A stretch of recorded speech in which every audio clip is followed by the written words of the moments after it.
What is giving Tesco confidence that it can basically push its profit outlook higher from here?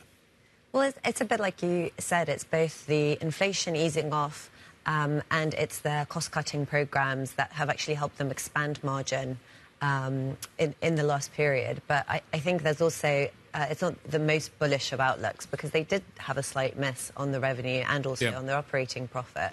So it's still, as ever, such a competitive environment in the UK supermarket space.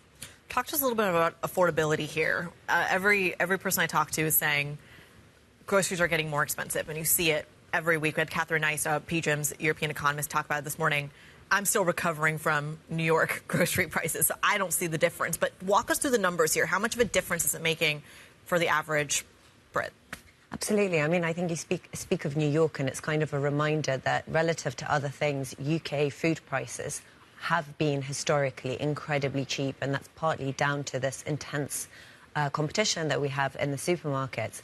But I think in the UK and globally, those sharp rises are easing off, and it does feel like the worst is over. But that doesn't mean that people aren't super stretched. And I think the long-term impact of higher mortgage rates, of higher food shopping, etc., is really taking its toll, which is why, you know, I think a lot of British consumers are looking to the election for relief and for rate cuts, hopefully for mortgage relief. So it's, you know, it's been a long-term impact. If you want to get the deals at Tesco, you got to bip the club card. Certainly, that's been the story over the last few years. You had to have it with you. I have mine on my car keys. Most people have them in their wallets, kind of just to make sure, because that's where the deals come from. Surely. On my phone. Do you know how old I am? Guy still sees in black and white. It's the whole thing. But I drive to the supermarket, so that's kind of, maybe that's the difference. We're getting there, baby steps. We're getting there slowly. How much pressure, is that a sustainable strategy? Is that something they can continue with? How much political pressure and regulatory pressure is there around that as well? I think that's the thing. When Tesco says we are the cheapest supermarket and we've cut, you know, the prices on X many products, they're just talking about the club card. So if you're just going in there cold, if you're an you know, just showed up in the UK and didn't know the rules of the land, then you would be paying really high prices.